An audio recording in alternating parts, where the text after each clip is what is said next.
speed. Weka butu lakini niligumu. Binti akaliwahi mpaka pale. Ninapotea, niko na speed. Piga lakini wapi? Cheki. Binti akalimenya hapo chini. Weka mateke lakini wapi? Lazuia kichawi, liko na uchawi. Linamwaga moto mzee kichawi. Binti alitemua moto. Cheki, ninapotea. Faster. Ndani wapi lakini wapi? Nakwepa mbaya. Binti akalichoma kama hivi. Mara likapotea. Afu likasepa. Binti akalikosa tena. Limeepa, amelikosa. Haya, ama tuingie upande wa pili.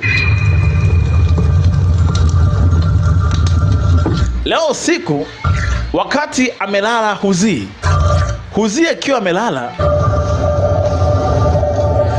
Huzi akiwa amelala, anaona kuna mtu anamkanda. Na huyu ni binti. We nani? Kuna binti wanamkanda wakati usiku na sura yake haioni.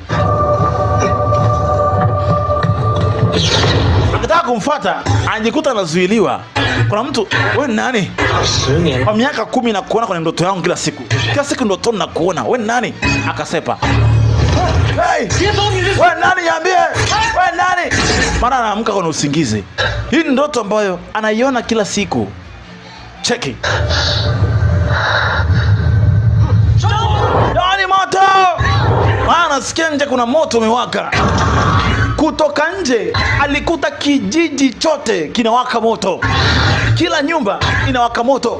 Aliwahi kwenda kumwokoa bibi yake. Bibi yake anakuaga hapa. Aenda kumwokoa bibi yake.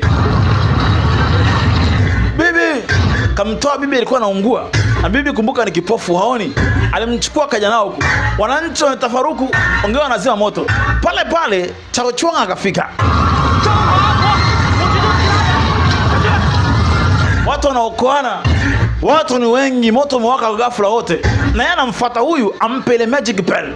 Anaokoa watoto na yeye pia, maana amekuta kuna maafa yanatokea, kabidi aingie kutoa msaada.